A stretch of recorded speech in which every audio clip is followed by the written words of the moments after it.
अस्सलाम वालेकुम, welcome to our channel VD voice of drama. जी हाँ नाज़रीन, इश्क बेपरवाह की किस्त नंबर 6 की जानिब चलते हैं। जन्नत की दादो परेशान होती है तो उसके अब्बू पूछते हैं आप क्यों परेशान है। वो कहती है मैं सोच रही हूँ अगर सुल्तान की माँ आ गई और कोई बदमगजी की तो वो कहता है मैं हूँ ना, कुछ नहीं होता, परेशान मत हूँ।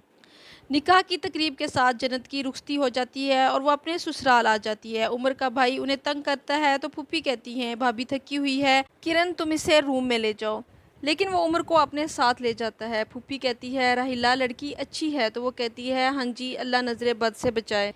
दादो अपने पोते से कहती है जाकर सो जाओ, सुबह बहन के लिए नाश्ता भी लेकर जाना है। वो कहता है क्या हर रोज़ लेकर जाना है। तो दादो कहती है नहीं, सिर्फ शादी के पहले दिन लेकर जाना होता है, ये रस्म होती है। तो जन्नत का बाप कहता है अम्मा इन रस्म और रिवाज को भूल जाएं, मैं इनका कायल नहीं हूँ, ख़त्म करेंगे। लेकिन दादो कहती है ये पुश्तों से चला आ रहा है, जब तक मैं ज़िंदा हूँ ये रस्म और रिवाज ऐसे ही चलेंगे।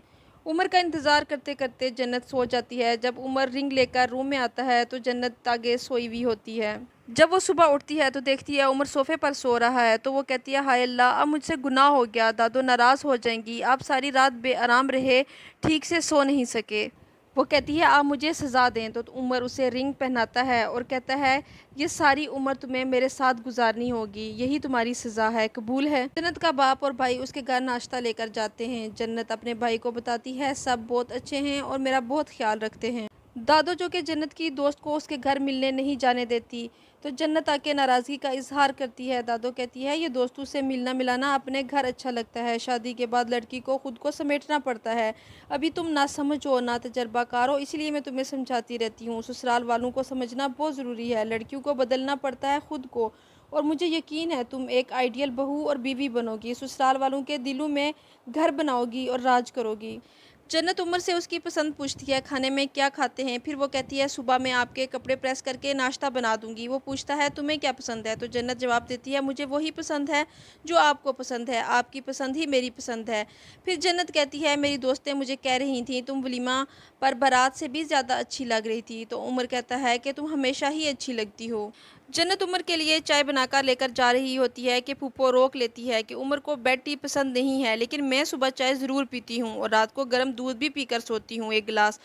पहले ये सब किरण करती थी लेकिन अब ये सारी जिम्मेदारी तुम्हें समझना होगी। फिर वो जन्नत को पास बिठा के कहती हैं कि जब मेरी शादी हुई थी मैं तुमसे भी ज़्यादा छोटी थी, 12 अफराद थे घर के, लेकिन मैंने सारी जिम्मेदारी संभाली। वो जन्नत से कहती है कल से तुम चाय बना के लाना, अपने लिए और मेरे लिए भी साथ बैठकर पियेंगे। हशमत दादो से कहता है सुल्तान को माफ़ कर दें, अब तो जन्नत की शादी भी हो गई है, उसको रिहा करवा दें। तो दादो कहती है मैं माजिद आता है तो बात करती हूँ उससे। फूफो जन्नत से कहती है मैके वाला जेवर रखो पास, लोग आएंगे तो पहनना, लेकिन सलामी मुझे दे दो, मैं कोई गोल्ड की चीज़ बनवा दूंगी। इतने में उमर आ जाता है। वो कहता है फूफो आप अपनी जिम्मेदारियां संभालने लग गई हैं। तो वो सलामी के पैसे उसे देती है और कहती है कि ये लो जन्नत के लिए कोई गोल्ड की चीज़ बनवा के ले आना। तो उमर कहता है ये काम आप ही करें।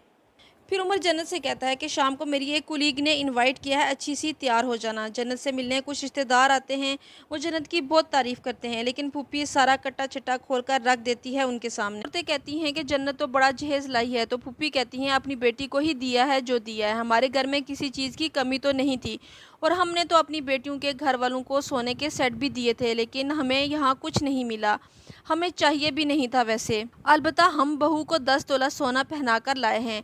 जन्नत को फूफो की ये सब बातें बहुत बुरी लग रही होती हैं। जन्नत और उमर डिनर करने दोस्त के साथ जाते हैं। वो जन्नत की बहुत तारीफ़ करती है कि तुम बहुत प्यारी लग रही हो। वापसी पर जन्नत फरमाइश करती है कि मैंने दादो से मिलने जाना है, फिर उन्हें घर आने में देर हो जाती है। जब वो घर पहुंचते हैं तो फूफो गुस्से से टहल रही होती हैं और उमर से कहती हैं इतनी देर लगा दी उमर तुमने घर आने में, इस बचगाना हरकत की उम्मीद नहीं थी मुझे तुमसे। हमारी अम्मी की तबीयत भी ख़राब थी, वो अभी दवाई लेकर सोई हैं। तो उमर कहता है कि मुझे कॉल करके बता देते। तो पुप्पो कहती हैं बेटा ये काम तुम खुद भी तो कर सकते थे। वो सॉरी करता है कि आइंदा ऐसा नहीं होगा।